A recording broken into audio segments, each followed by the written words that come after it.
Thomas, the tank engine, has worked his branch line for many years.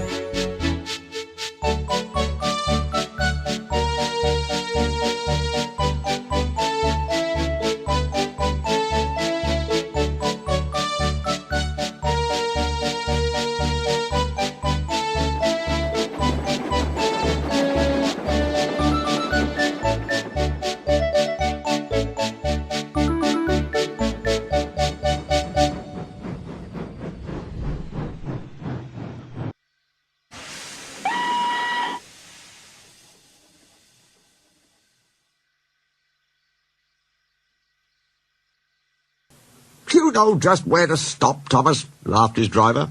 "You could almost manage without me." Thomas had become conceited. He didn't realise his driver was joking. "Driver says I don't need him now," he told the others. "Don't be so daft," snorted Percy. "I'd never go without my driver," said Toby earnestly. "I'd be frightened." "Pooh," boasted Thomas. "I'm not scared." "You'd never dare." "I would then. You'll see." It was dark next morning when the firelighter came. Thomas drowsed comfortably as the warmth spread through his boiler. He woke again in daylight. Percy and Toby were still asleep. Thomas suddenly remembered.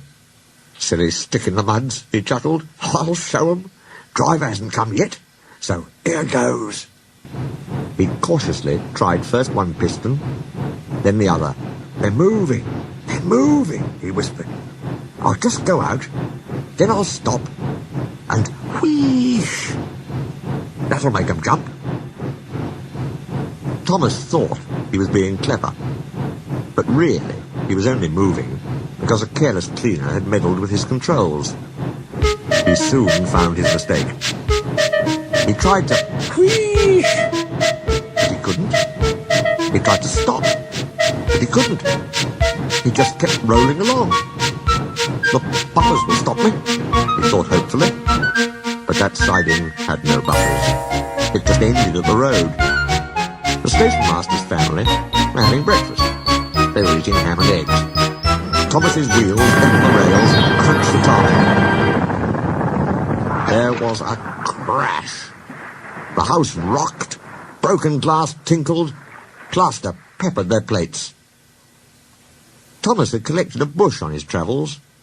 He peered anxiously into the room through its leaves. He couldn't speak. The station master grimly strode out and shut off steam. Thomas felt depressed. The plaster was tickly.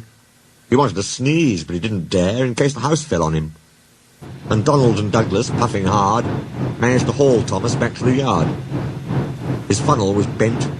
Bits of fencing, the bush, and a broken window frame festooned his front, which was badly twisted. He was in disgrace. "You are a very naughty engine."